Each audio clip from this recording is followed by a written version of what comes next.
Segredas. Professora Sofia Santos. Professor Sofia. Olá. Muito obrigada. Obrigado também por ficarmos aqui. Obrigada. Professor Santos aí.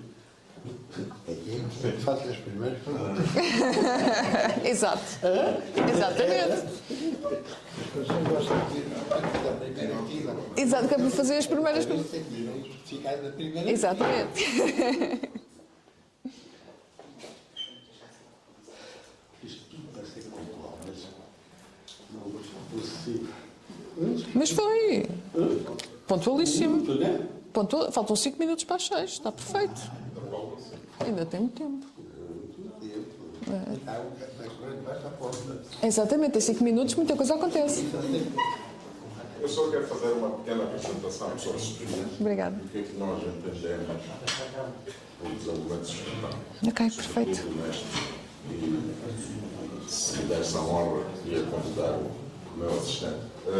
Elton, faz favor.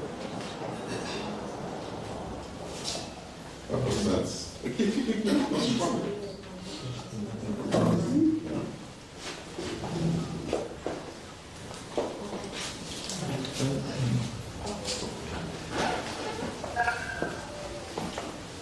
Boa noite. Primeiro agradecer à professora doutora Sofia por visitarmos a CBS, agradecer ao professor doutor Hermenegildo Lamito e agradecer a todos que estão aqui presentes na nossa escola CBS. Chamo-me Elton Domingos Sinomar, presidente no Parque Pinhacói. É uma honra estar aqui para fazer uma pequena apresentação acerca da smartphonização ou smart globalização. O meu meio local nos permite o acesso à smartphonização. Para muitos, antes ter um smartphone era um luxo. Hoje o smartphone faz parte das necessidades e cuidados básicos de qualquer cidadão. O smartphone tem múltiplas finalidades, desde a proximidade, a inclusão da demanda qualificada, servindo de meio para nos comunicar com, por exemplo, Facebook, WhatsApp, Gmail, Google e entre outros. E para efetuar fundos financeiros, como por exemplo Mcash, Emola, Milano Top Up e entre outros. E com uma adesão da aprendizagem, a aprendizagem gera conectividade. E a conectividade gera o conhecimento. E o conhecimento gera a inclusão da demanda qualificada, por conseguinte, inovação. É neste contexto que eu, Elton Domingos Sinomar, gostava de pedir a quem tem direito para se massificar os smartphones nas escolas, nos bairros, nas empresas, nos municípios, para que tenhamos as contínuas adquiridas competências. Queria dar um pequeno exemplo acerca da vantagem do uso da smartphonização ou smart globalização. É a partir do smartphone que eu, Elton Domingos Sinomar, tive a oportunidade, a partir da minha casa no bairro de Pinhacói, de comunicar a nível mundial, juntamente falo concretamente do Brasil, e fiz os cursos de Excel, Power BI e dentre outros. E é através do smartphone que continuo me conectando a nível global para ter a contínua adquirida competência, o que nós chamamos de aprendizagem contínua. E volto a pedir a quem de direito para se massificar o smartphone nas escolas, nos bairros, para que possamos ter a contínua adquirida competência, aprendizagem contínua. Muito obrigado. Obrigada.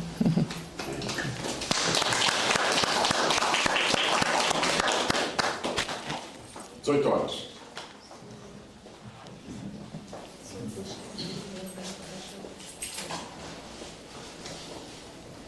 Boa noite a todos.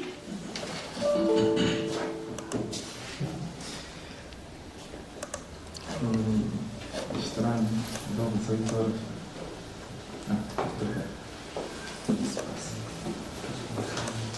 Desculpa.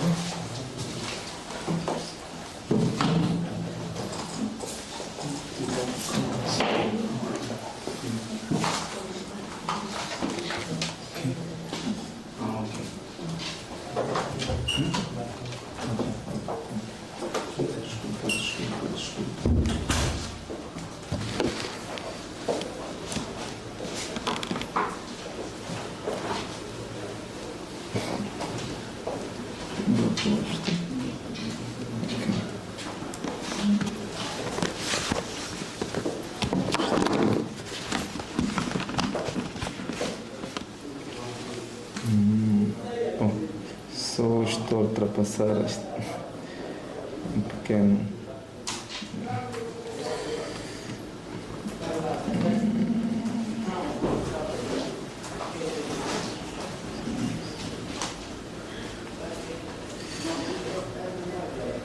Já está. Eu tirei o som daqui, devo tirar ou devo? Não deve tirar. Pois eu já tirei. Quando falar, já tirei.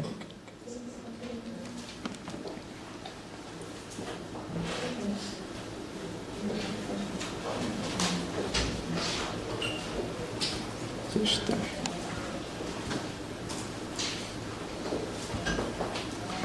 Mais uma vez, boa noite. Queria agradecer a presença de todos os convidados a este nosso evento, que temos como convidada especial a nossa professora, a doutora Sofia, que vai, portanto, falar sobre o setor financeiro como catalisador de desenvolvimento sustentável, a quem desde já endereço o nosso profundo agrado por ter aceito o nosso convite.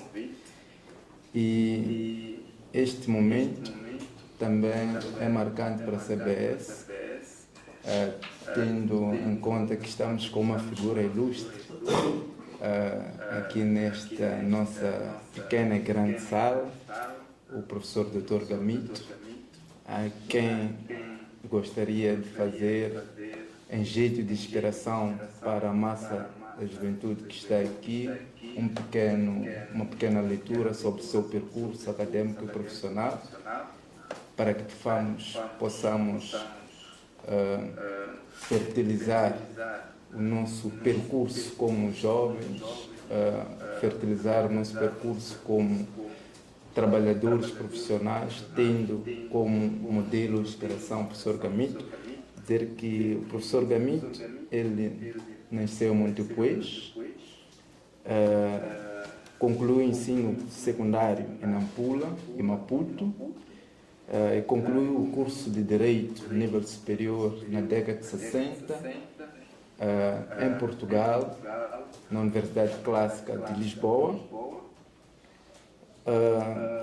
Dr. Gamito, ele é um dos representantes, ou o pilar dos juristas em Moçambique. Ele foi administrador da Caora Bassa, agora que é nossa. Foi também administrador do Banco Popular de Desenvolvimento, antigo BPB. Foi presidente do Conselho Constitucional. Atualmente, ele é PCA da Fundação Vodacom. Também nos ora bastante, é o nosso professor convidado aqui na CBS.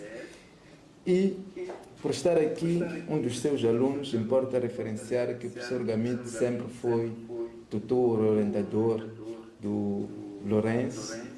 Não digo professor porque estou perante um grande professor aqui, o professor Lourenço.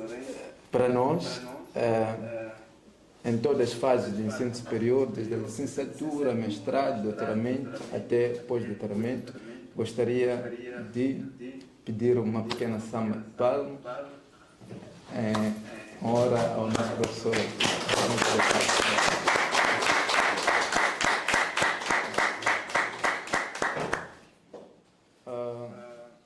O nosso evento tem um caráter misto, né? Vamos ter esta nossa plateia. Entretanto, nós estamos a transmitir através do Zoom e também fica guardado como memória institucional para que possamos partilhar esse conhecimento com a nossa comunidade acadêmica através do processo da smartphonização, como se referiu o nosso colega, irmão Elton, porque através da smartphonização vamos poder nos comunicar com as pessoas.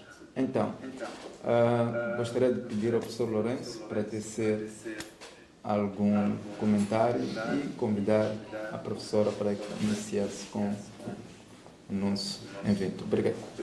Para mim é uma honra estar aqui convosco, uma grande honra, é fantástico saber que é preciso desenvolver, catalisar todo tipo de experiências para o desenvolvimento sustentável de Moçambique. Um pequeno parágrafo, aspas, a nossa Constituição de 2004, produzida pelo professor Lemito, já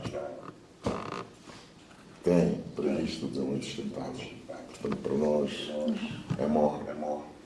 Devo dizer a todos aquilo que eu costumo dizer, a humildade ofusca. A primeira aula que eu recebi há 20 anos de desenvolvimento sustentável em Lisboa foi dada pela professora Sofia Santos. A professora Sofia tem uma particularidade que, embora não sorrindo, ela transmite bastante simpatia. Vocês não vão ver a professora Sofia nas fotografias, nas aulas que dá sorriso, mas ela transmite uma paz de espírito para quem queira aprender. Ela motiva-nos a descobrir. Devo dizer que este convite foi feito certamente há mais de 10, 15 anos e ela sempre foi adiante. Só ela sabe porquê. Ela estava convencida que nós não merecemos a presença dela na escola. Mas depois percebeu que merecemos. E hoje está aqui connosco.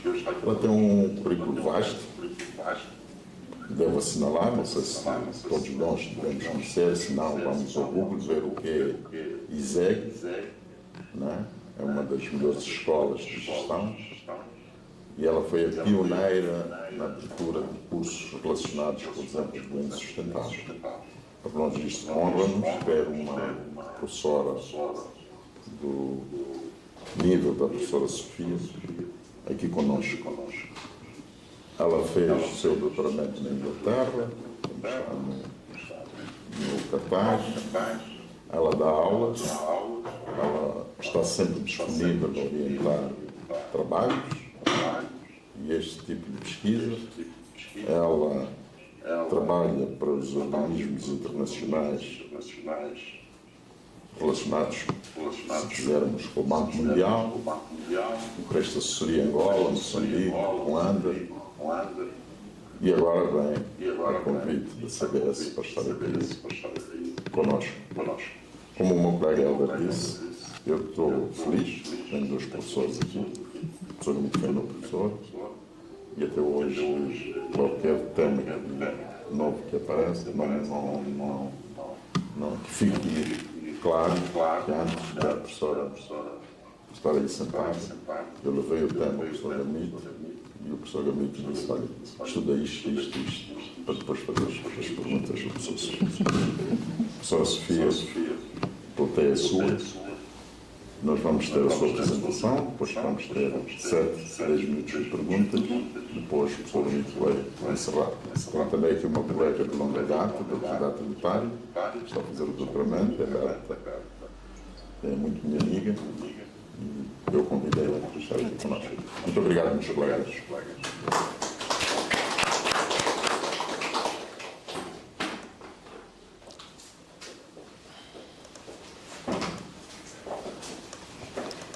Boa noite. Só aqui confirmar na sala se está tudo a funcionar. Sim, Está? Posso continuar? Muito bem. Boa noite a todos, aí online e aqui na sala. Antes de mais, obrigada pelo convite, Lourenço. É uma honra estar aqui e se calhar demorei 15 anos porque agora faz mais sentido, talvez. Agora comecei a trabalhar em vários projetos em Moçambique relacionados com o tema da sustentabilidade, portanto estarei presente no país todos os meses, pelo menos uma semana, e se calhar agora temos mais condições para eu estar mais presente e para partilhar mais. Portanto, esperemos que seja esse o caminho. O que me trouxe aqui hoje foi uma primeira conversa sobre temas que normalmente não estão relacionados, mas que são cada vez mais essenciais aos países, são essenciais para quem procura trabalho, são essenciais para as empresas que procuram pessoas para trabalhar. E, portanto, o tema que me traz aqui hoje foi o tema no qual eu fiz a minha tese de doutoramento, e quando eu fiz a tese de doutoramento comecei em 2006 e acabei em 2012, demorei 6 anos, demorei uma eternidade. Estive a trabalhar sempre em simultâneo, mas a dada altura tive de tirar 6 meses para escrever a tese, porque senão não conseguia de todo. E na altura a tese era sobre como é que os bancos podem promover o desenvolvimento sustentável. E na altura tinha 3 orientadores, porque ninguém percebia muito bem o que é que eu estava a fazer. Hoje em dia, passados 20 anos, não é? Mais ou menos 20 anos, 15, 20, o tema hoje é um tema central e hoje em dia já é mais claro qual é a ligação entre clima, empresas e financiamento e a circulação de dinheiro. Coisa que há 15, 20 anos não era de todo claro. Mesmo a nível académico, daí os meus 3 orientadores que me tornaram a minha vida bastante mais difícil. Portanto, o que me traz aqui hoje é falar sobre como é que o setor financeiro pode ser um acelerador ou pode catalisar, pode promover o desenvolvimento sustentável. Ora bem, para já, como desenvolvimento sustentável, e sendo esta uma escola que fala bastante sobre o tema, portanto, é um desenvolvimento que permite o bem-estar das gerações futuras, é um desenvolvimento que não faz com que nós hoje retiremos a possibilidade das gerações futuras a crescerem em equilíbrio e terem um bem-estar, mas na realidade esse desenvolvimento sustentável tem sido ameaçado pelo mundo inteiro. Talvez numa primeira fase porque fizemos o melhor que pudemos. Eu penso que é um pouco por aí. Ou seja, eu sou economista de base e normalmente os economistas e os gestores estão sempre à espera, o objetivo é sempre crescer, não é? O objetivo é sempre que o produto interno bruto dos países cresçam, que o volume de vendas das empresas cresça, é sempre a crescer. Ora bem, e isso refletiu-se, obviamente, também no crescimento da economia a nível mundial. E aqui, nestes gráficos, nós conseguimos ver que no lado esquerdo temos aqui um gráfico que expressa a evolução do produto, ou seja, do crescimento da economia a nível mundial. Está bem que aquele eixo horizontal pode ser um bocadinho enviesador, porque começa no ano 1 até ao ano 2015, mas enfim, é uma fonte, é um gráfico de uma fonte disponível e de uma fonte fidedigna. E o que nós conseguimos ver aqui é que a partir de 1950 o crescimento mundial cresce quase uma linha reta, não é? Exponencialmente. Ora bem, e no fundo era isso que se pretendia, não é? Nós pretendíamos que o crescimento das economias acelerassem, umas mais depressa do que outras, mas que se acelerasse. O que é que nós, economistas, nos esquecemos? Esquecemos que existem 2 sistemas, o sistema económico, que é aquele que conhecemos mais, e o sistema terrestre, que é aquele que os cientistas conhecem mais. E estes 2 sistemas nunca falam entre si, ou seja, nós normalmente não temos cientistas a falar com economistas e com gestores. Cada um trabalha nos seus mundos. E, portanto, o que nós tivemos foi o mundo do sistema económico que não ouviu os alertas do mundo científico e, portanto, obviamente que o nosso produto, o crescimento acontecia, mas, em simultâneo, também as variáveis do sistema terrestre, como nós vemos no outro quadro, as variáveis do sistema terrestre também começaram a crescer. Só que crescer as variáveis do sistema terrestre não quer dizer que seja bom sinal. Antes, pelo contrário, porque se a Terra está em equilíbrio, se as coisas começam todas a crescer, significa que podemos levar a um desequilíbrio, que foi o que aconteceu. Portanto, este crescimento económico, que eu continuo a dizer que foi o melhor que pudemos fazer com a informação que tínhamos, eu penso que é preferível pensarmos assim, levou, obviamente, a também um impacto ao nível do equilíbrio planetário. E, portanto, temos aqui uma série de variáveis. Para quem é do mundo científico conhece bem isto, para quem não é, não conhece tão bem, mas temos o aumento das emissões de CO2, o aumento de uma série de gases que dão origem às alterações climáticas, temos um aumento da poluição, temos um aumento da utilização da terra e tudo isso sempre em contínuo. Se verificarmos, tudo isso começa também a partir de 1950, que coincide com a altura em que o PIB mundial, a economia, começa a desenvolver-se mais rapidamente. Ora bem, o que é que aconteceu também? Aconteceu que o planeta Terra, para funcionar, tem um conjunto de variáveis. Os cientistas identificam que existem 9 limites planetários, portanto, 9 limites. Quando esses limites são ultrapassados, significa que o planeta Terra pode estar em desequilíbrio.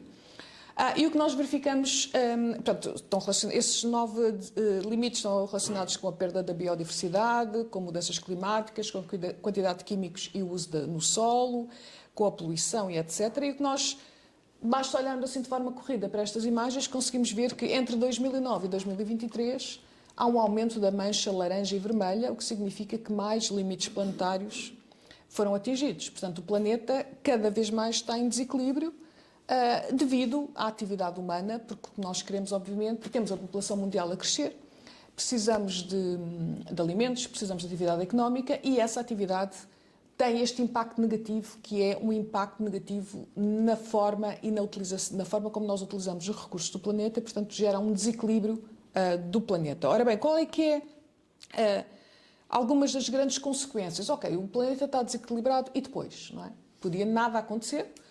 No entanto, os cientistas dizem-nos que a temperatura mundial tem vindo a aumentar e este gráfico identifica ali, a linha laranja é a linha que os cientistas identificam como sendo o aumento da temperatura que é decorrente da atividade humana, portanto, das atividades económicas. Ou seja, se as atividades económicas não tivessem crescido tanto, este aumento da temperatura poderia não ter sido também tão elevado. E, portanto, o que a ciência diz é que se a temperatura do mundo for superior a 1,5 graus, quando comparado com o ano de 1860, é o ano pré-industrial, é o ano de base, mais ou menos, é essa década. Se a temperatura mundial aumentar mais do que 1,5 graus, os desequilíbrios planetários são tais que é um bocadinho difícil de antecipar o que poderá acontecer do ponto de vista climático. Okay? Para países como Moçambique e vários países africanos, não é nada difícil perceber-se isto, porque vocês já sentem isto no dia-a-dia. E aí é que está a grande diferença, é que em África a ligação é imediata. Eu acho que ninguém tem grandes problemas em perceber que um aumento da temperatura leva a mais cheias e mais ciclones e que isso tem um impacto na inflação, porque no dia a seguir os bens alimentares estão mais caros, correto?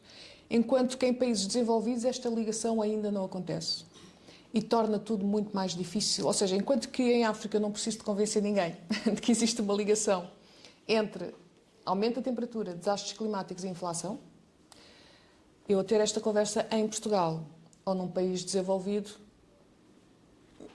há muita gente que duvida que esta ligação de facto exista. E, portanto, nós temos dois mundos. Temos o mundo do Norte, mais desenvolvido que a naquilo que se definiu ser o desenvolvimento. Aí também teríamos muita coisa para discutir, o que é o desenvolvimento, mas, enfim. Portanto, temos os países do Norte, em que não sofrem tanto não sofrem a consequência das alterações climáticas como os países do Sul. E temos aqui uma dificuldade de comunicação entre aquilo que é realmente importante para as economias do hemisfério norte e para aquilo que é realmente importante para as economias do hemisfério sul.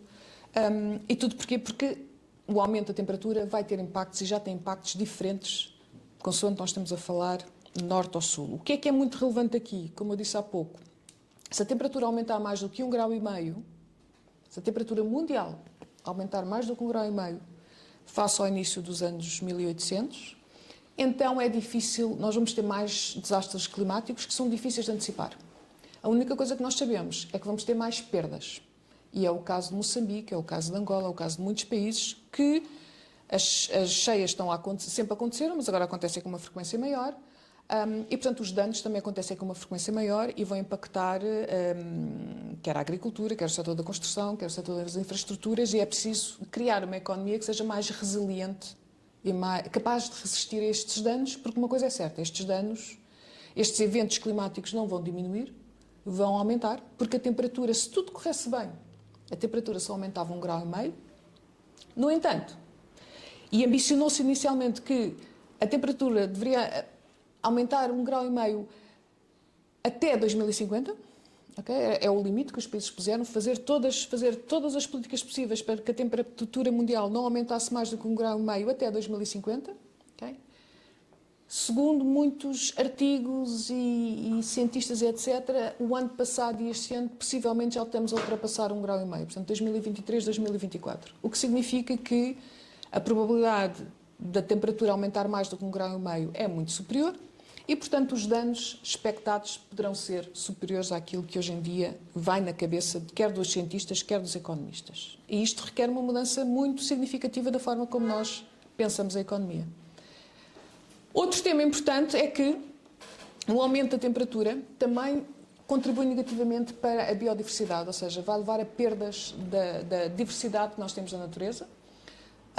O gráfico da esquerda tem ali muitas cores, mas basicamente é um estudo que foi feito pela PricewaterhouseCoopers, em que identifica que a grande maioria dos setores, na realidade, depende da natureza. Portanto, o setor da construção depende da natureza, o setor de farmácia depende da natureza, a agricultura, obviamente, e se nós tivermos uma diminuição com as alterações climáticas, com o calor e etc., com os cheios, tivermos umas alterações dos ecossistemas, então significa que o PIB também pode estar em risco de baixar, porque este estudo disse que pelo menos 50% da riqueza dos países mundialmente, medida através do produto interno bruto, pelo menos 50% depende da natureza. Ora, se a natureza começar a baixar a sua qualidade e a desaparecer, então o PIB poderá desaparecer também, ou poderá baixar significativamente. Portanto, esta ligação entre a biodiversidade e a capacidade de gerar riqueza para o país é algo que é preciso introduzir de forma mais visível, quer na gestão das empresas, quer até nas políticas públicas, porque normalmente estes temas estão afastados, não é? A biodiversidade e não está relacionado com o PIB, quando na realidade as coisas estão cada vez mais relacionadas. Mas porquê que o tema do financiamento sustentável é finalmente tão importante? Eu às vezes sou um bocadinho... A palavra correta não é cínica, talvez em inglês seja, em português não, mas hoje sou um bocadinho, enfim, não politicamente correta, mas porquê é que estes temas só hoje, 2024, é que na realidade começam a ser mais sérios? Porque estes temas já estão na agenda há mais de 40 anos, mas durante muitos anos ninguém deu relevância. Hoje em dia os temas de ligar o clima com as questões financeiras e económicas está na agenda porque já leva a perdas financeiras. Portanto, e aquele gráfico, independentemente das cores, basta olharem para isto do horizontal, são décadas, portanto, aquele gráfico tenta captar as perdas financeiras, as perdas económicas decorrentes de desastres climáticos no mundo inteiro, e aquilo que nós conseguimos perceber é que tem aumentado significativamente, e portanto são perdas económicas que saem da economia. Portanto, há perdas, há alguém que ficou a perder aquele dinheiro, e como tal significa que o setor financeiro tem perdas. E a partir do momento em que estes temas tocam no dinheiro, de repente o tema torna-se relevante e é aí que nós estamos hoje. Portanto, os temas climáticos e da biodiversidade, mas vamos focar nos temas climáticos, hoje em dia estão intrinsecamente ligados a questões financeiras e por causa disso tornam-se temas relevantes. E começa-se então a pensar, ok, então se em 2050... que é a data que, do ponto de vista internacional, se tem identificado como a data que vai marcar a capacidade que o ser humano teve em atingir ou não atingir o objetivo de tudo fazer para que a temperatura não aumente mais do que 1,5 graus. É a data escolhida, 2050. Então, começou-se a pensar o que é que vai acontecer à riqueza dos países, portanto, ao produto interno bruto, se a temperatura aumentar. E uma coisa é certa, nós sabemos que a temperatura já aumentou. Portanto, se tudo corresse bem, a temperatura... em 2050 seria no máximo 1,5 graus, 2. Mas então, e nós vimos há pouco que a temperatura aumentar está a gerar perdas económicas. Então o que é que acontece? O mundo financeiro começa a tentar antecipar quanto é que vão ser essas perdas. E tivemos as primeiras estimativas feitas pela seguradora, a Swiss Re, que começou a estimar qual podia ser a variação do produto interno bruto em 2050. Consoante a temperatura mundial aumentasse 2 graus ou mais. Okay? Os números que estão ali a ver neste ecrã é tudo negativo, o que significa que vão existir perdas, mas isto é negativo face ao quê? Face a um cenário em que não há alterações climáticas. Portanto, imaginemos para Moçambique um cenário em que não há alterações climáticas, estimava-se que o PIB em 2050 crescia 4%. Com alterações climáticas vai crescer 4% menos esta percentagem que está aqui. Okay? Portanto, há uma ligeira perda essa que vai aumentando, como vocês conseguem ver, quando a temperatura aumenta, a perda é maior, e quanto mais nós estamos em países africanos, maior é a perda. Okay? Portanto, uma coisa é certa.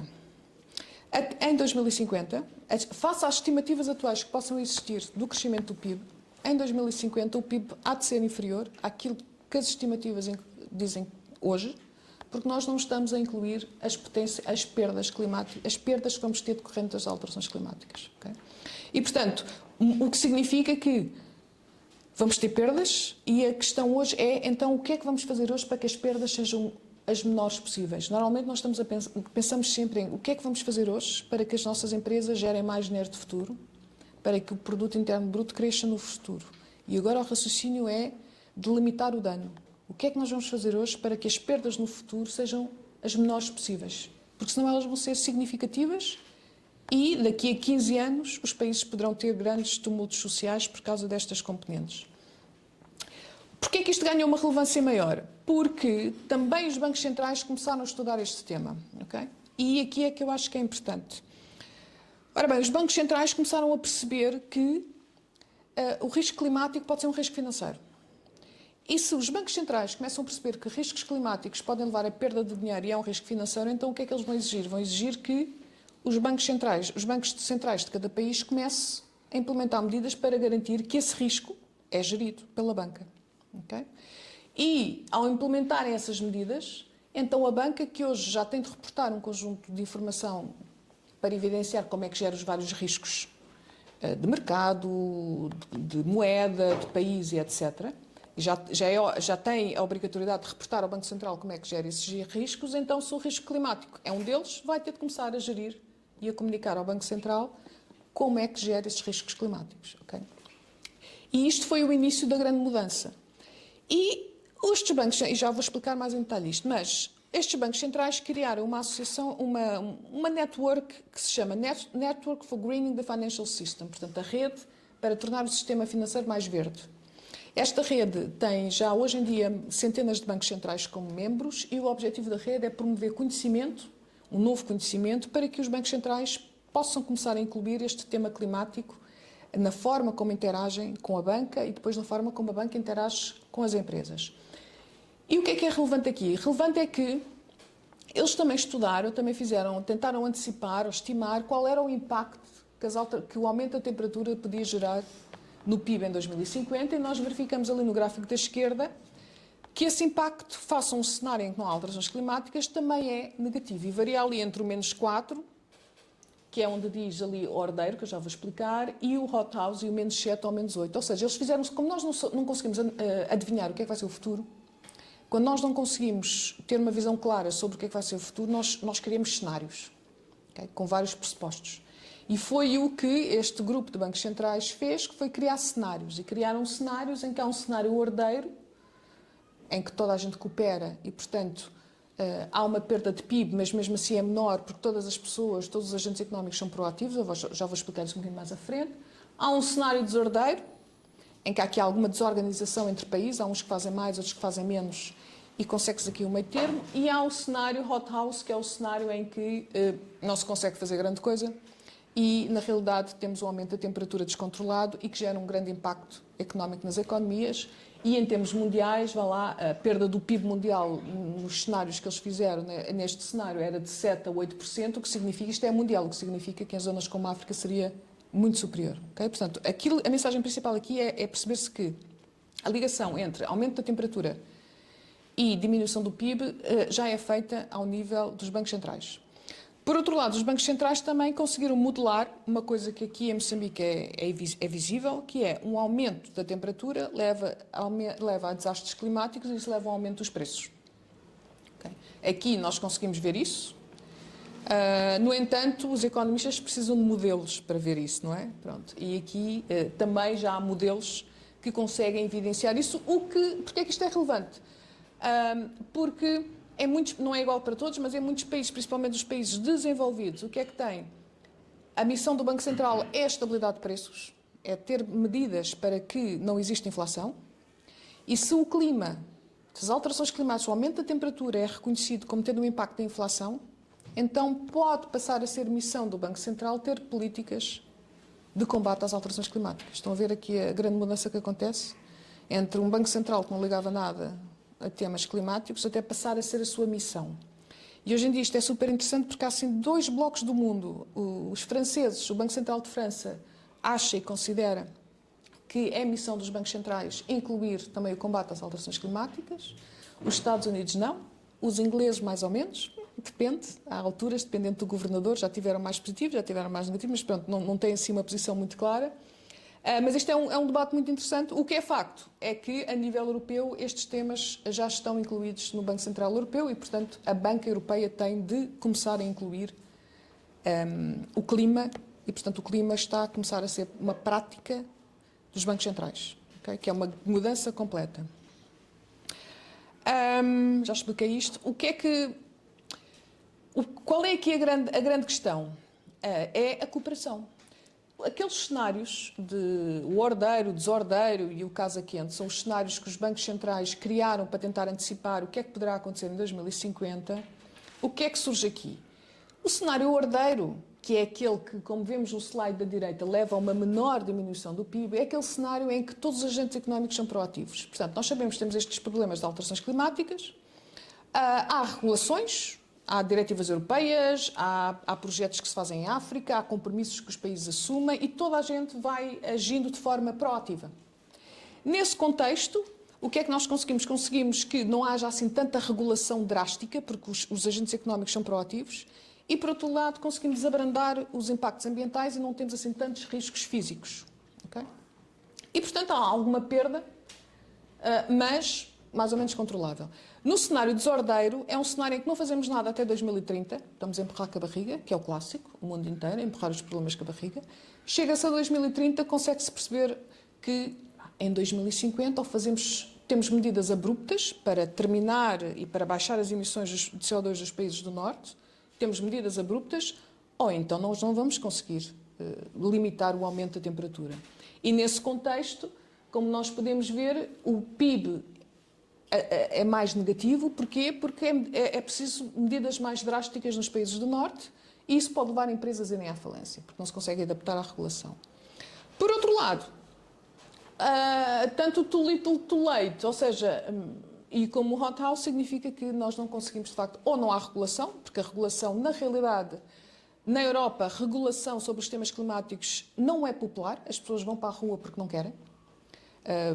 Portanto, temos aqui essa questão. Portanto, há uma possibilidade, de facto, nós não conseguimos implementar regulação porque as pessoas vão para a rua manifestar-se, porque aumentam os preços dos combustíveis fósseis, porque aumenta, enfim, uma data de coisas que pode fazer com que não tenhamos, então, tanta a regulação necessária e isso leva ao aumento da temperatura, logo leva ao aumento dos danos. Portanto, o que é que nós temos aqui? Aquela situação clássica na economia que se fala, que é o dilema do prisioneiro, que é nós todos estaríamos melhor se cooperássemos, mas todos temos o incentivo de não fazer nada.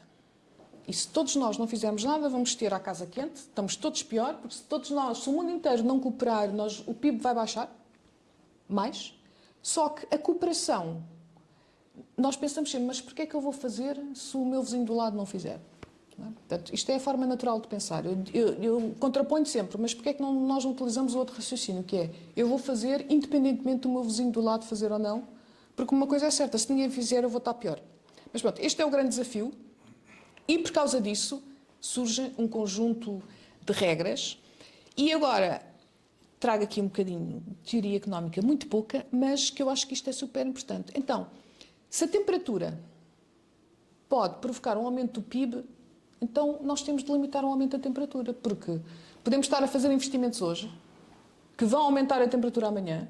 Teoricamente, o aumento do investimento é um aumento do PIB, mas se vai aumentar a temperatura amanhã, eu, na realidade, amanhã estou a diminuir o PIB. Ou seja, nós precisamos de incluir na fórmula do Produto Interno Bruto a temperatura, que é uma variável, enfim, nós normalmente não estamos habituados a incluir. E por causa disso, vão surgindo então um conjunto de regulações, inclusive nos países africanos o compromisso de se começar a incorporar os temas climáticos ao nível do setor financeiro. Além disto tudo, obviamente aqui nesta escola também se fala muito dos Objetivos para o Desenvolvimento Sustentável e nós conseguimos perceber que, além das questões climáticas, nós precisamos... O clima está intrinsecamente associado à componente social também, porque nós sabemos que o aumento dos desastres ambientais vão levar a um aumento das desigualdades e da pobreza, e percebemos que a economia que tivemos no passado não é uma economia que promova um trabalho decente, ou um contexto, porque nós conseguimos ver o PIB aumentou, mas a temperatura também. E o aumento da temperatura vai levar a uma baixa do PIB no futuro. Portanto, não tivemos um crescimento sustentado no tempo. Tivemos um crescimento que, ou nós mudamos a forma como a economia cresce, ou o PIB vai baixar. E, portanto, isso não é aquilo que se pretende do ponto de vista de desenvolvimento sustentável. Portanto, as empresas, os bancos têm de começar a incluir nas suas estratégias os temas do desenvolvimento sustentável, portanto, os vários objetivos para o desenvolvimento sustentável, e a economia tem de perceber que o que está na base da economia não é a economia, mas sim os recursos naturais e depois as pessoas, e só no fim é que o sistema económico consegue surgir. Coisa que na economia nós não pensamos assim, nós achamos sempre que na economia é que manda, os recursos, de certa forma, não são ilimitados, mas acreditamos que o mercado consegue utilizar os recursos de forma apropriada, mas verificamos que na realidade não é assim, porque nós nunca antecipamos o futuro, tomamos sempre decisões a curto prazo e, portanto, é fundamental que nós consigamos perceber que o papel da economia. A economia só pode funcionar se nós tivermos uma boa biosfera, um bom enquadramento ambiental, se tivermos uma sociedade em evolução positiva, só depois aí é que o sistema económico consegue funcionar bem. Ora, isto para as escolas de economia é uma dor de cabeça, porque não é nada disso que nós aprendemos. Portanto, nós temos de passar desta abordagem de que aquilo que se chamava antigamente... eu aprendi na escola, não é? Que o objetivo de uma empresa é maximizar o lucro, a todo custo. Não dizíamos esta parte, o a todo custo, não é? Mas era maximizar o lucro. E na realidade... Isso, hoje em dia, só maximizar o lucro quando? No curto prazo? É que no curto prazo, eu digo sempre, maximizar o lucro no curto prazo é muito fácil. Eu consigo maximizar o lucro de qualquer empresa no primeiro ano. Começo a despedir pessoas e começo a pagar mais tarde aos fornecedores. E no primeiro ano maximizei o lucro. Consigo fazer isso durante os próximos 5 ou 10 anos? Não. Portanto, então, a teoria da maximização do lucro, que nós aprendemos na escola, em última instância, é uma coisa que não faz sentido nenhum. Porque eu só consigo fazer aquilo, maximizar o lucro mesmo, só consigo fazer a curto prazo. E nós queremos empresas a médio e longo prazo. Portanto, esta passagem, esta teoria do acionista, para a teoria da gestão humanista. E não se fala muito desta teoria da gestão humanista, mas é completamente diferente, em que tem o pressuposto que as empresas existem para servir a sociedade em que operam e para melhorar a qualidade de vida do cidadão. Ora, se eu como aluno de gestão, numa primeira aula, um professor disser que o objetivo de uma empresa é maximizar o lucro e o outro professor disser que o objetivo da empresa é servir a sociedade e promover o bem-estar, o gestor que vai sair daquela empresa, daquela universidade, é completamente diferente. E o único gestor que é compatível com os temas do desenvolvimento sustentável é o gestor que ouviu na sua primeira aula de que o objetivo e o propósito de uma empresa é servir a sociedade e promover a qualidade de vida, porque é isso que está alinhado com os objetivos para o desenvolvimento sustentável. Portanto, tudo isto, como é que o setor financeiro pode catalisar e acelerar esta abordagem? Ora bem, aquilo que nós ouvimos falar de clima, ouvimos sempre falar do Acordo de Paris e, portanto, do compromisso que os países assumiram de implementarem todas as políticas possíveis para que a temperatura não aumente mais do que 1,5 grau em 2050.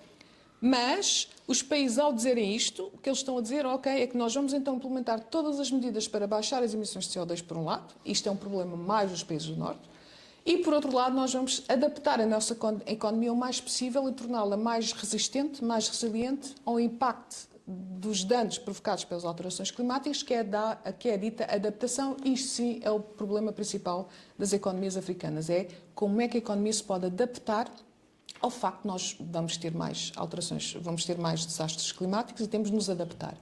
A grande coisa que o Acordo de Paris trouxe e que faz a ponte com o setor financeiro foi, ok, para nós atingirmos o ponto 1 e o ponto 2, nós vamos ter necessariamente de alinhar o dinheiro com isto. Nós não podemos ter objetivos internacionais de baixar as emissões de CO2 e de nos adaptarmos se depois o dinheiro vai continuar a ser investido em projetos que promovem as emissões de CO2 dos países do Norte e que depois temos todos essa mesma consequência, esse mesmo dano. Portanto, essa é a grande ligação, assumir que para atingir objetivos científicos, vá lá, não é?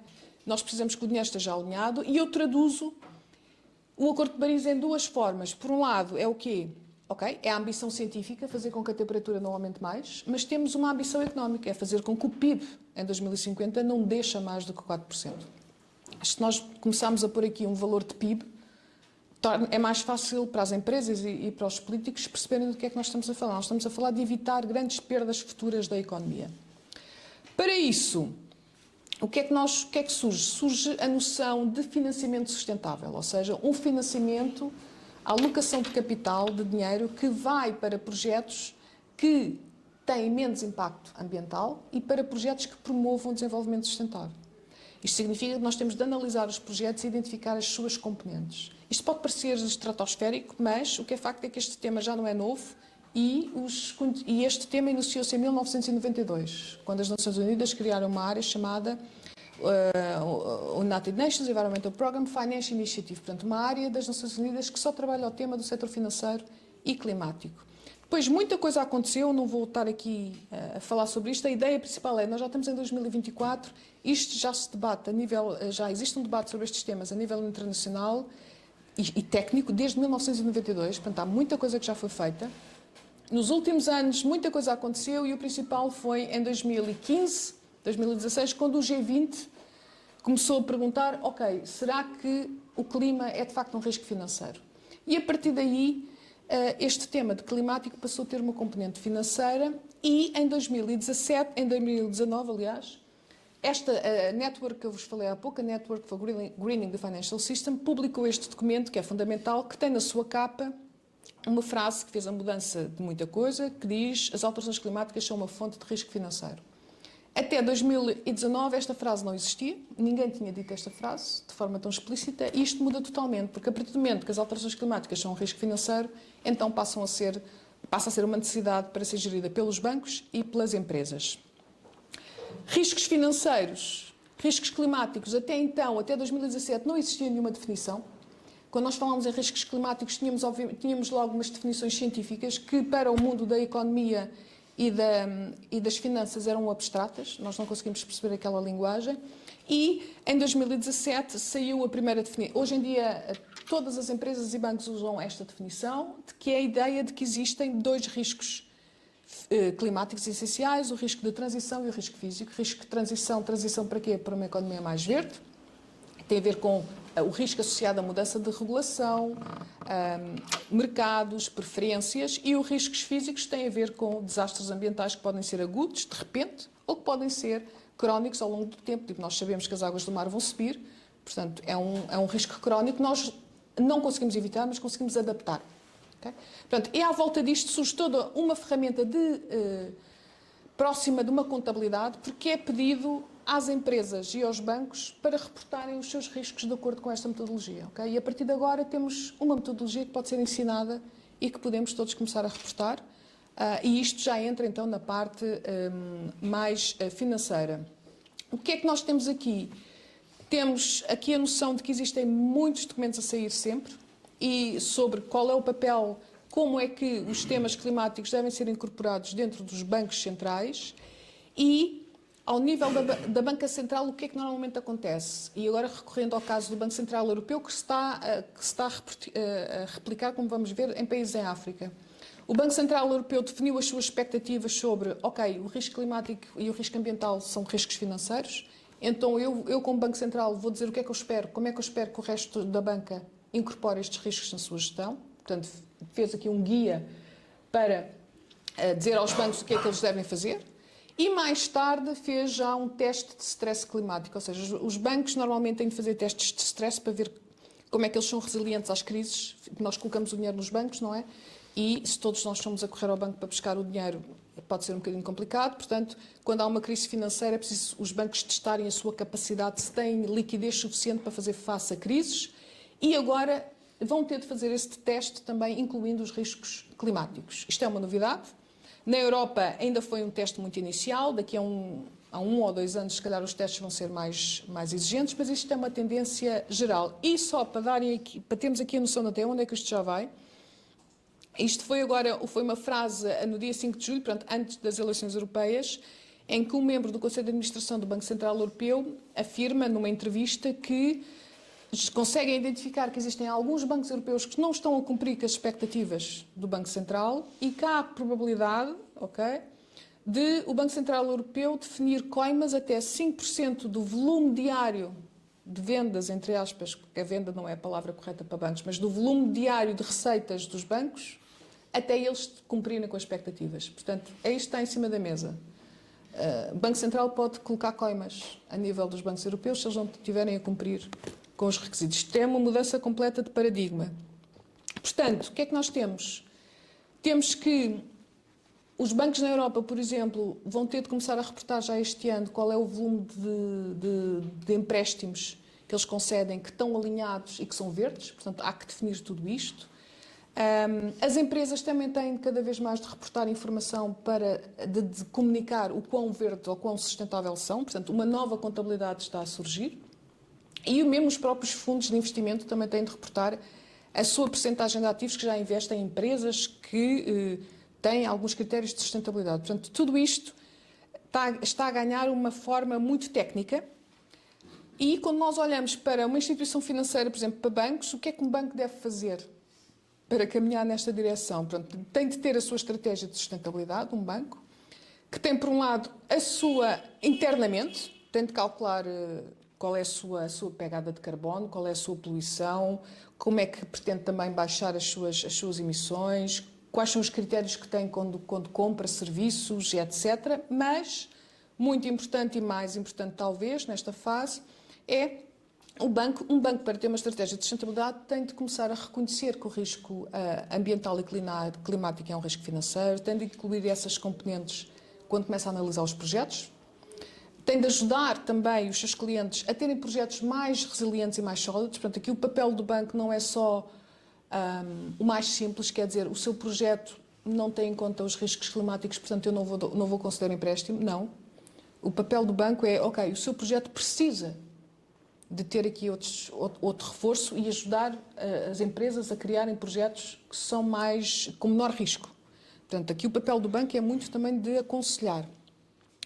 E também de desenvolver produtos financeiros que promovam o desenvolvimento de projetos mais sustentáveis. Portanto, projetos que tentam promover o desenvolvimento sustentável, quem sabe não poderão ter uma taxa de juro ou alguma vantagem financeira. Portanto, há muitos exemplos à volta do mundo e a banca precisa de começar a olhar para este tema.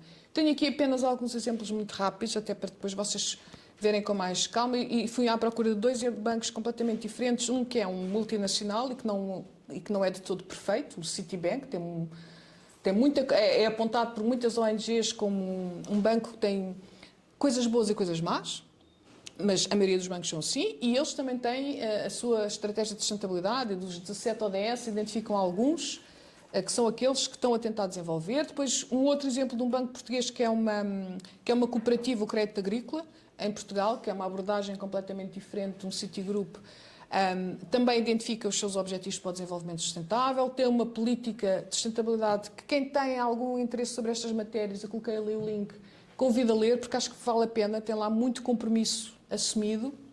E, por outro lado, o Crédito Agrícola também já avalia as suas empresas todas, as pequenas e mesmo empresários em nome individual. Todas as empresas que pedem um empréstimo são avaliadas e é-lhes atribuído um rating ESG, um rating de práticas ambientais, sociais e de governance. Okay? E ali estão um sumário, o que é um exemplo. São todas as empresas, mesmo os empresários em nome individual, têm de responder a um questionário para se perceber se aquele projeto que está a pedir empréstimo, se é um projeto que está alinhado ou não.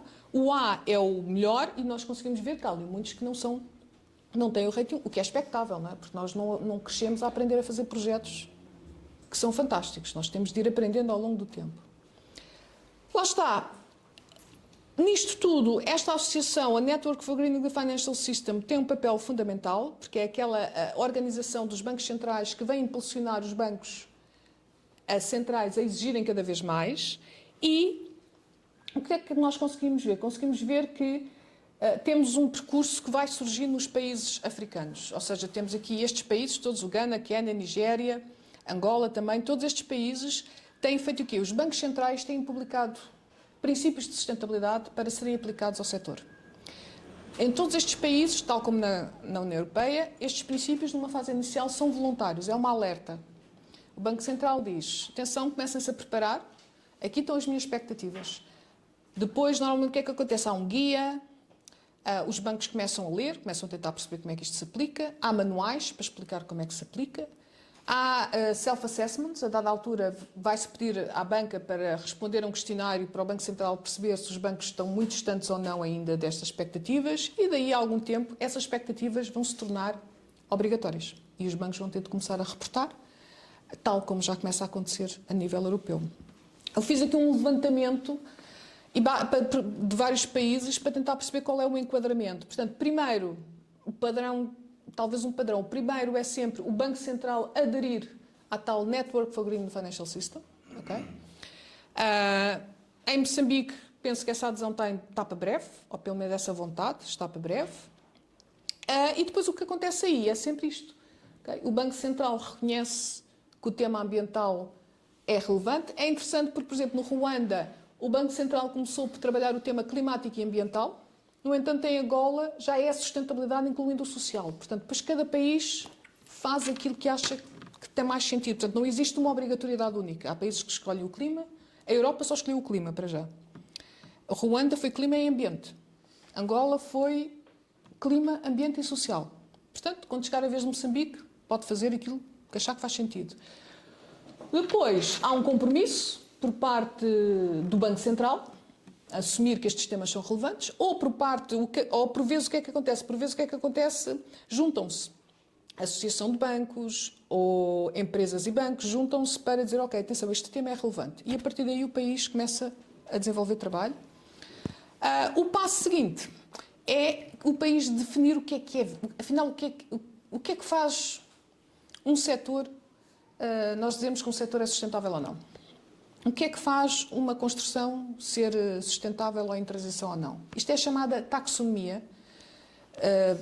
Taxonomia verde, taxonomia de transição para uma economia mais verde, que está a ser criada na Europa e em vários sítios do mundo, mas também, nós vemos ali naquele quadro, Ruanda já criou, estão vários países também, estamos em processo de tentar desenvolver isso em Angola, há vários outros em desenvolvimento, e portanto, parece-me a mim que em Moçambique havemos lá chegar porque é a tendência normal, ou seja, o país prefere, faz muito mais sentido ser o país a definir o que é verde do que ficar à espera que alguém diga, olha, o verde é isto, não é? E portanto é isso que está a acontecer.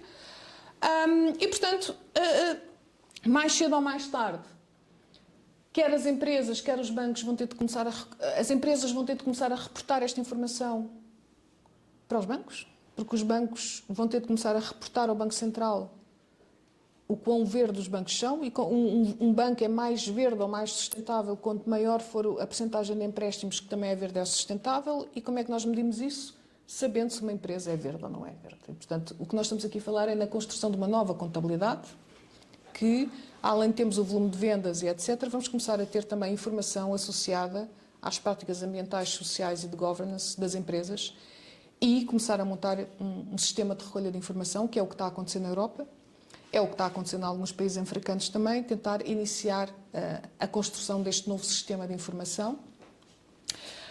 À volta do mundo, como eu disse há pouco, as tais taxonomias de definir o que é verde, o que é transição. Este mapa indica, portanto, que nós temos vários países a definir para si, o que para si é verde, ok? Tenho aqui alguns exemplos que também significa que os países começam a definir a sua estratégia de sustentabilidade, ou seja, o que é que um país deve ter para conseguir captar financiamento que aposte nos projetos mais verdes, no fundo, ver estes temas de uma forma estratégica e não exclusivamente de uma forma técnica. E nós temos aqui, por exemplo, Ruanda, que tem uma estratégia nacional para o financiamento sustentável, Marrocos também. E depois pus aqui o exemplo do Reino Unido, porque acho que esta está bastante bem feita. E também temos aqui o Quénia. Ou seja, temos aqui vários exemplos de países europeus que estão mais avançados nesta área, mas só para mostrar que este é o caminho e que estes temas de financiamento climático, na realidade, vão passar a ser um tema de política pública, vá lá, e de estratégia nacional. Para finalizar, o que é que eu tenho? Tenho este slide, no fundo, que é possíveis passos que eventualmente Moçambique poderia avançar. O primeiro passo é sempre este, não é? Temos o Banco Central a aderir à tal Network Greening Financial System, porque ao aderir assume um compromisso. Depois os próprios bancos começarem a desenvolver as suas estratégias de sustentabilidade e entrar em temas muito técnicos e começar a ter critérios, a ajudar as empresas a criar projetos que incluam estes temas. O país vai começar também, a dada altura, a desenvolver a sua taxonomia, a definir o que é que para si é um edifício sustentável ou um edifício resiliente às adaptações, que eu acho que aqui é muito mais uma taxonomia de adaptação às alterações climáticas, mas enfim, esse é outro tema.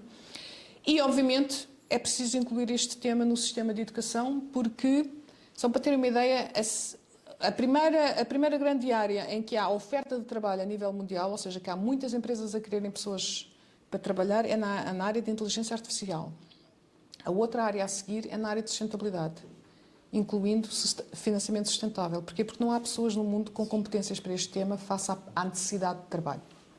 Okay? Portanto, daí que é uma imensa oportunidade de trabalho aprender-se estes temas, porque existem muitas empresas e bancos. Se vocês começarem a fazer um Google por Sustainable Finance, Climate Finance, Jobs, vocês vão encontrar diariamente dezenas de trabalhos no mundo inteiro, de empresas, destes estágios a posições mais séniores, à procura de pessoas de todas as áreas do mundo para trabalhar neste tema.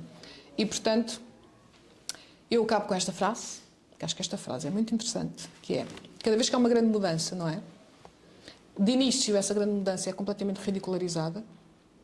Quando, há 20 anos alguém se lembrava de falar que a banca, que o clima, que os bancos podiam promover o desenvolvimento sustentável, não era ridicularizada. Depois, a dada altura, o tema ganha imensa oposição, porque é desconfortável. E depois, não há uma altura, que é a altura que estamos agora, é óbvio. E agora, e estar nesta altura em que é óbvio, é muito mais fácil do que estar nas outras etapas anteriores. E, portanto, temos imensas oportunidades para desenvolver este tema de forma mais estruturada e, portanto, para mim, passei um bocadinho por estas 3 fases e agora é muito engraçado estar nesta última fase em que o tema é realmente óbvio e interessante e espero que esta sessão tenha conseguido explotar um bocadinho o interesse entre a ligação e ver que o setor financeiro pode trabalhar para o bem, não é? Eu acho que no final do dia é um pouco isto, não é? É possível ter um sistema financeiro que tenha preocupações ambientais, tenha preocupações sociais, é possível ter empresas também nessa visão e, além do mais, há um enquadramento regulatório europeu que força as empresas neste caminho e que tudo isso vai levar a uma movimentação e à tal teoria da gestão humanista, que obviamente não será simples, nem vai acontecer amanhã, mas é o caminho, é aprendermos como é que se gera as empresas de uma forma mais humanista, incluindo o setor financeiro. Portanto, eu estiquei-me, obviamente, no tempo e agora estou mais que disponível para algumas perguntas e comentários e tudo mais.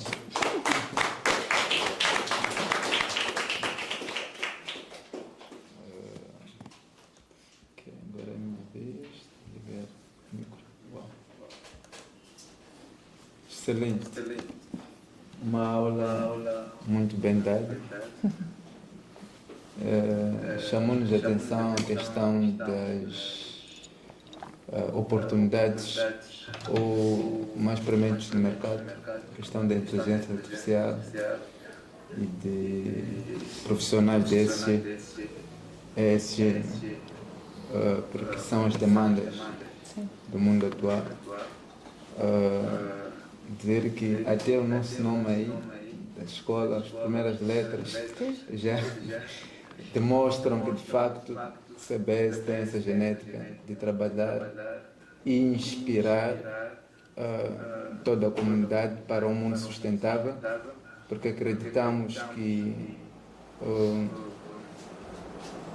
as empresas já não devem buscar só lucros, devem ser empresas ambientalmente sustentáveis, economicamente viáveis e socialmente aceitáveis.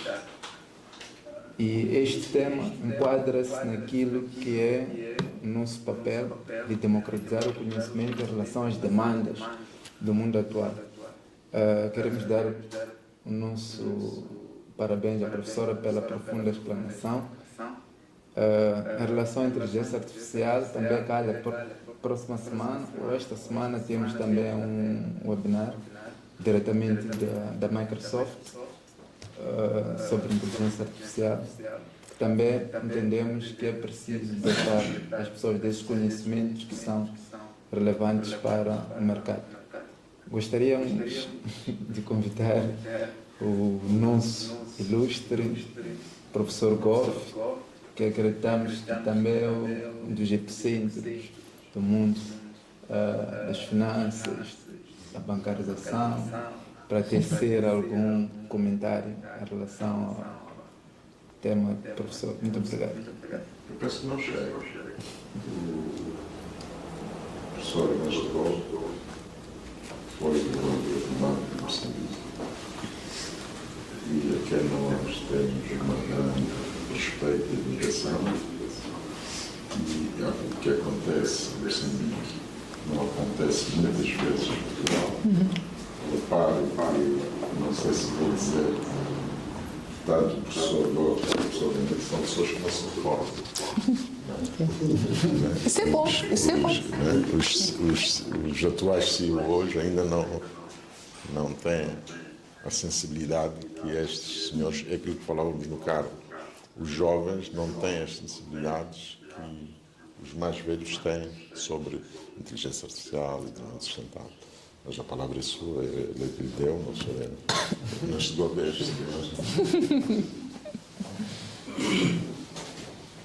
Muito obrigado pelo privilégio de me darem pontapé de saída. Quero começar por pedir desculpas por ter chegado tarde a uma palestra tão importante como esta. Começo por cumprimentar a professora e felicitar por esta viagem no tempo, para nos lembrar de alguns marcos económicos, alguns entendimentos internacionais sobre um tema tão importante como mudanças climáticas, os seus impactos e o papel do setor financeiro no desenvolvimento sustentável. Eu acho que é um tema muito debatido, muito discutido. Eu gosto de ser crítico porque nós estamos no mesmo diapasão quando discutimos estes assuntos no hemisfério norte e quando discutimos os mesmos assuntos no hemisfério sul. Nós, no sul, queremos saber se estamos a discutir consequências ou se estamos a discutir causas. Por que chegamos a este ponto de descontrole do nosso planeta? É a ação do homem, como bem e eloquentemente a professora disse. E o que é que estamos a fazer para corrigir isso? Ao invés de falarmos na mitigação, na adaptação, por que é que não evitamos que as coisas se deteriorem? É a ação do homem. Um homem bem identificado. A utilização excessiva de uma indústria baseada em sistemas bastante poluentes, para se chegar a Paris, andou-se por muitos outros encontros, sem consenso. E ainda assim, chegados a Paris, não se tem a certeza de que o acordo é mesmo acordo, de que todos estão alinhados com os objetivos de redução do aquecimento do planeta para que não ultrapasse esse 1,5 graus. Como é que se sustenta a indústria chinesa? Se chega a Pequim, hoje como é que chama? Beijing. Eu cheguei uma vez, então eu disse, isso é uma falácia dizer que há poluição na China. Porque eu cheguei em Beijing e estava claro. Então apercebi-me que afinal haveria de haver uma reunião internacional. E houve um shutdown das indústrias e o ambiente ficou mais limpo, agradável, já se podia respirar à vontade. Mas logo após a reunião voltou-se à normalidade. E qual é a normalidade? É ativar as indústrias na base do carbono. Os Estados Unidos não ficam atrás. Os Estados Unidos têm também crescer, continuam a crescer na base de uma indústria que é poluente. Então, quando fala para o terceiro mundo sobre esses problemas, bom, temos que fazer alguma coisa. Mas um pequeno gesto nesses 2 ou 3 países poderia reduzir significativamente a questão da poluição ambiental, a questão do aquecimento global. Nós o que temos que fazer é adaptar. Nós temos que financiar empresas que se interessam mais por uma economia verde. Mas sejamos claros que nesta fase, empresas que são verdes, no sentido em que foi explicado, não são muitas, em primeiro lugar, e depois são tecnologias novas, muito caras. Importar painéis solares, ou então utilizar energia eólica, etc. É muito caro. Então, de que é que estamos a falar mesmo? Quando a professora falou de financiamento no âmbito do Programa das Nações Unidas, eu estava à espera de ouvir um pouco mais. Como é que se drenam esses recursos de forma equitativa, de forma justa, para todas as latitudes e longitudes. Todos os anos o movimento de capitais mostra que os países ou as zonas do continente menos favorecidas são as do terceiro mundo, em particular os africanos, para levar uma atividade normal, para ver se reduzimos o gap energético, em que se tirasse aqui o mapa da África e acendesse as luzes da África, como fez uma vez o Banco Mundial, haveria de ver que está escuro. O continente africano está escuro. Entretanto, é o continente que tem mais desafios. 80% da população vive no campo e sem condições de fazer agricultura mais ou menos modernizada, porque não tem energia. Sem energia não há agricultura. Então, e quanto mais para financiar economia verde? São trilhões de dólares que andam. Os primeiros ficam no Ocidente, obviamente. Os capitais ficam lá, depois vão um pouco para a Ásia, etc. E no fim vêm para a África, onde encontram outros desafios.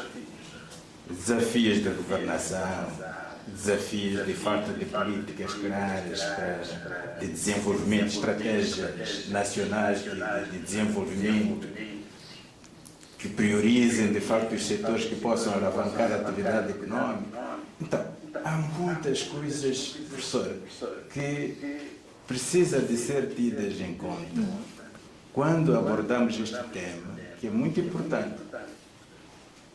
O que nós sentimos aí sim são as cheias. São as cheias. Nós passamos a vida a salvar populações. Uns poluem o ambiente e os outros sofrem as consequências. Isso. Tem que mitigar. Como retirar as populações das zonas inundadas. Então, na discussão global da ordem econômica internacional, há que, em algum momento, ser-se justo e honesto conosco próprios, os que têm assento nesses fóruns, e dizer, olha, como é que compensamos estes que só sofrem consequências? Qual é o nível de poluição da África? Que indústria é que a África tem para se dizer que do atual nível de aquecimento, não é, o peso na poluição, o peso no aquecimento da África é tanto? É marginal. Sim. Não temos indústria. Continuamos a ser, professora, o repositório de matéria-prima. É o gás que sai, não é? Para o outro lado, não há indústria aqui transformadora de utilização desse gás para transformar a nossa economia. Se nós temos receio de que em 2050 podemos ter uma queda de 4% e temos que fazer tudo por tudo para não cairmos nesses 4%. Não é? Nós, nas condições atuais, já estamos muito mal. Sim. Estamos muito mal. E uma queda dessa natureza é mesmo o cairmos no abismo. Portanto, eu só queria felicitar a professora por ter atraído a nossa atenção sobre os desenvolvimentos no mundo, mas clamar por uma nova ordem econômica internacional, em que aqueles que sofrem as consequências possam ter voz, e mais do que ter voz, possa ser ouvida essa voz.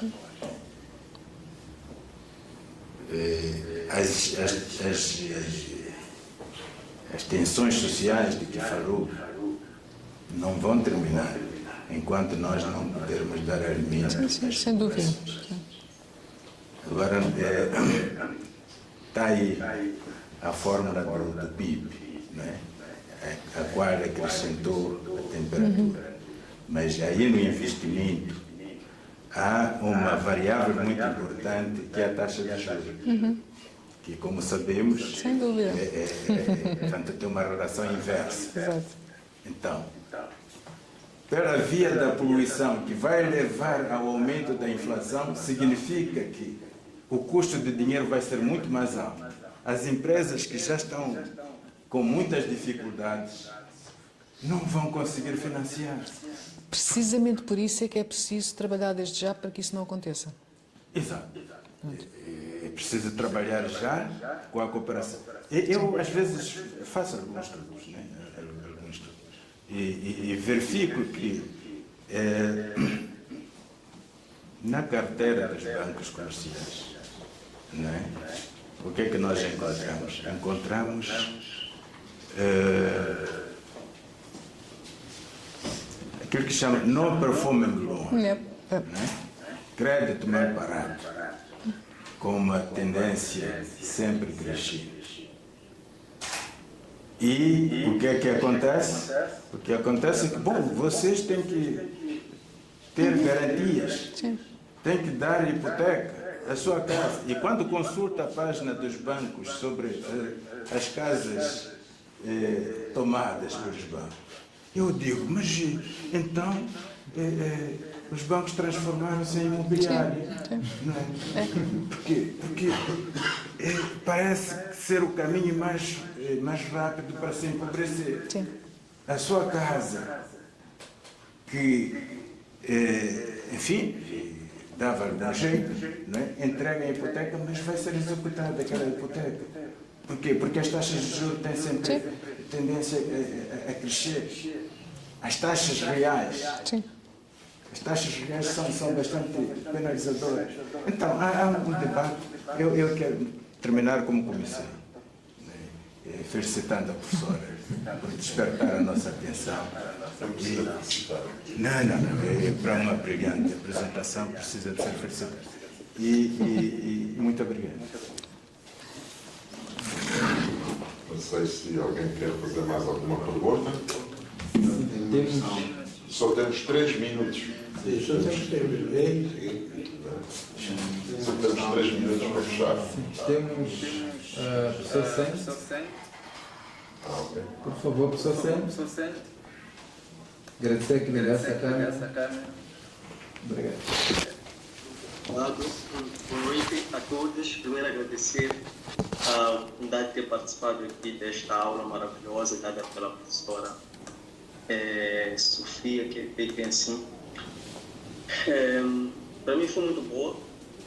Deu para atualizar alguns conceitos sobre economia, finanças e estão muito bem enquadrados com aquilo que são as novas dinâmicas que se espera que o setor financeiro possa atualizar nos modelos, né, de análise econômico-financeira, nos modelos de internalização desses novos riscos no sistema financeiro, como é que hoje esses riscos dentro do sistema financeiro podem ser repassados para diversas partes, de forma a evitar com que haja uma evolução contínua da qualidade de vida e também comprometer a agenda de desenvolvimento sustentável. Eu entendo que a ciência, como tal, vem mostrando que ela é incapaz de per si de interpretar e resolver os problemas da humanidade, porque o homem falhou e não vem mostrando assim sinais de reconhecimento e de arrependimento da sua incapacidade de governar o mundo, isto é, cuidar da biodiversidade, cuidar da criação, cuidar de si próprio, cuidar do outro, como um administrador da coisa divina. O homem carrega esta responsabilidade, este papel de ser o representante de Deus aqui na face da Terra. Eu penso que o homem é afastado dessa realidade, dessa concepção, dessa consciência. Nós só vamos encontrar medidas paliativas. Estamos a dizer que hoje os bancos vêm reconhecendo isso, chamamos de liderança humanizada. Mas liderança humanizada, isso não é de agora. Eu sei que, se nós olharmos para a Bíblia Sagrada, das primeiras escolas de liderança é liderança servo, mas depois, vendo a falar de líder servo, vamos fazer um vídeo do mercador, vamos dizer, mas o que é isso? Nem vamos querer reconhecer que isso na verdade é o papel de todo líder. Todo líder foi revestido por Deus para, em primeiro lugar, representar a Deus. Todo líder, em toda posição que exerce a sua atividade, está primeiro para servir a Deus e depois para servir o homem. Eu vejo que a ciência, e lamento muito nos dias de hoje, vejo que a ciência nos dias de hoje, ela cada vez mais torna-se só informacional. Ela já não consegue ser instrumental para resolver os problemas. E tem que haver esse reconhecimento. Se nós não reconhecermos isso, sempre vamos em workshops, vai ser aqui uma pesquisa aqui a colar, divulga-se isto e aquilo, falamos assim de forma paliativa, pegamos, por exemplo, SD8, emprego, formação, educação de qualidade. Não deveria ser assim, talvez deveria ser formação espiritual e moral do homem, mas se nós olharmos para os 17 Objetivos de Desenvolvimento Sustentável, não se encontra lá plasmado a questão da moralização, da espiritualização do homem. É só um pequeno exemplo que estou a dar, sem querer malograr, e há muito boas contribuições, que é também para pensar e agradecer muito por este estudo. Obrigado. Obrigada. Obrigado, professor Sen. Nosso tempo já está escasso. Recebemos a sua mensagem também, professor Carlos Amarram. Agora queremos pedir ao professor para tecer algum comentário, depois devolvemos a palavra para a professora. O comentário será muito breve. Felicitações, professora, por um tema tão importante e tão atual. E a maneira como efetivamente expôs suscitou em todos nós interesse em prosseguir com este estudo. Esta é uma prevenção para o futuro. Sim. É tema que trata de nós próprios e dos nossos. Ou atuamos agora, ou será tarde demais para sempre. Vê-se já estas alterações climáticas, o mundo quase a desabar, diria, a desabar. Quando vemos os grandes tsunamis, as grandes cheias, há qualquer coisa que alterou. Obrigado pelo tema, obrigado também por nos vir a suscitar este interesse. Queria também cumprimentar a CBS pela qualidade extrema dos webinars. Esta faz parte de uma tradição desta casa. Bem-aja a todos, o tempo passou e temos que ser breves também para tentar cumprir um programa que já ultrapassamos alguns minutos. Professora, bem-aja e sinta-se em sua casa em Moçambique. Obrigado. Obrigada. Ora bem, eu não vou responder, quer dizer, para responder à sua pergunta teremos outras sessões, mas sem dúvida o tema é esse, é perceber-se que, e também colocando com o professor que falou agora há pouco, realidades, não é realidade, pronto, realidades diferentes e a essência do ser humano. Não é? O ser humano, por default, tem interesses próprios. Esses interesses, para uns, são interesses próprios, para outros, para uns são temas positivos, para outros são temas negativos. E a nível internacional temos isso à escala mundial. Sem dúvida, sem consciência e sem a essência de querer fazer o bem pelos outros, é difícil conseguirmos políticas internacionais em que se apoiem os mais fracos em detrimento daquilo que os mais ricos já têm. No entanto, o contexto que existe atualmente é, sem dúvida, os países africanos não são os responsáveis pelas alterações climáticas, mas devido às suas características geográficas, são aqueles que mais sentem e vão sentir o impacto. Porquê é que isso acontece? Porquê é que isso aconteceu? Porquê é que temos economias assim? Se calhar porque ensinámos mal a economia. Porque, na realidade, depois posso fazer outra sessão, mas o Adam Smith, que é a base da economia de mercado, ele não defendia que as pessoas agissem no seu interesse próprio, como nós aprendemos na escola. Ele não defendia isso. Ele defendia que o agente económico era um ser ético e que sentia prazer em ver a felicidade do outro. E, portanto, nós retirámos isso do modelo económico, quando a base da economia de mercado idealizada por Adam Smith era uma economia de mercado em que o agente económico sentia prazer em ver a felicidade do outro, e se nós tivéssemos levado isso ao extremo, então nós não gostaríamos de fazer mal aos outros, porque o nosso bem-estar iria depender disso, não é? Portanto, nós retirámos do modelo económico, retirámos a nossa capacidade de ser humanos, quando na realidade isso estava na origem de Adam Smith. Portanto, porque é que nós fazemos isto? Eu digo que nós ensinámos mal a economia. O modelo económico da economia de mercado não é aquele que nós aprendemos na escola, e ensinaram-nos mal aquilo que o Adam Smith defendia como base. levando isso à escala mundial, levamos aos problemas que temos hoje. Desequilíbrios, egoísmos, falta de consideração. Perante isso, o que é que acontece? Uma tentativa de termos acordos internacionais e regras, sendo que o Acordo de Paris, de facto, dá origem a que se criem fundos de investimento que os países do Norte devem colocar dinheiro para ajudar os países do Sul a fazer face aos desafios. Todos nós sabemos que esses fundos não estão a chegar ao seu destino, por variedíssimas razões, e quem continua a sofrer, de facto, os países africanos, e sem dúvida que há necessidade de se alterar o sistema internacional de financiamento. Existem várias correntes nesse sentido, nomeadamente ao nível da dívida pública, de transformar o perdão da dívida em projetos ambientais, e portanto existe toda uma corrente grande que também está a fazer alguma pressão para que essa nova ordem de financiamento internacional possa acontecer, sendo que é muito difícil. Portanto, eu voltando aos pés na terra, que é o que eu tento fazer, uma coisa é perceber o porquê e outra coisa é, ok, com o sistema e ambicionar um sistema diferente, continuar nesse caminho, mas acima de tudo, com o sistema que temos, o que é que nós podemos fazer? E eu acho que esse é o grande foco também, e é os países africanos perceberem que, de facto, com o sistema que existe, é possível captar financiamento.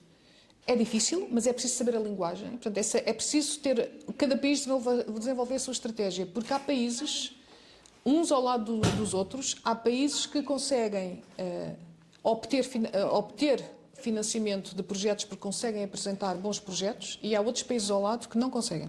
Portanto, estamos a falar do contexto africano. É possível apresentar-se bons projetos. Não é fácil, mas é possível. Eu acho que aqui o contexto é tentar sempre caminhar nisso, que é, por um lado, ambicionar a mudança do sistema, mas, por outro, com a realidade que temos, como é que podemos evoluir e, gradualmente, trabalhar nesse tema, nos temas centrais, sendo que, para finalizar, sem dúvida, em África o tema não é a mitigação, é a adaptação. É injusto? É, mas é a realidade. E o que é facto é que, se nós não nos adaptarmos, só vamos ter mais perdas de futuro. E, portanto, aqui o que eu acho a parte que devemos fazer é tentar captar o maior financiamento possível para proteger a economia dos danos futuros e capacitar para termos menos danos. Se é justo ou não é, é o que é.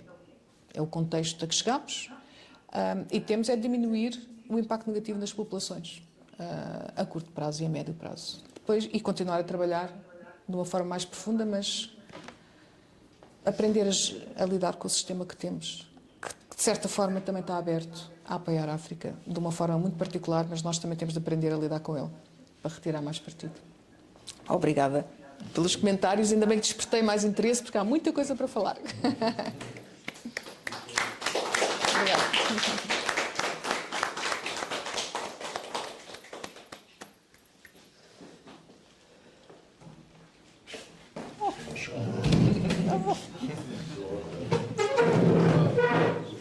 Agora foi uma surpresa.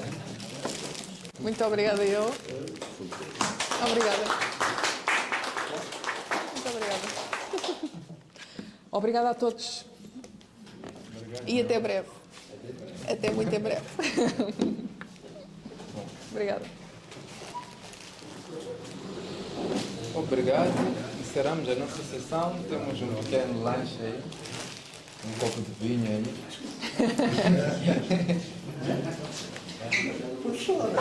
Vamos a isso. Vamos. Obrigada.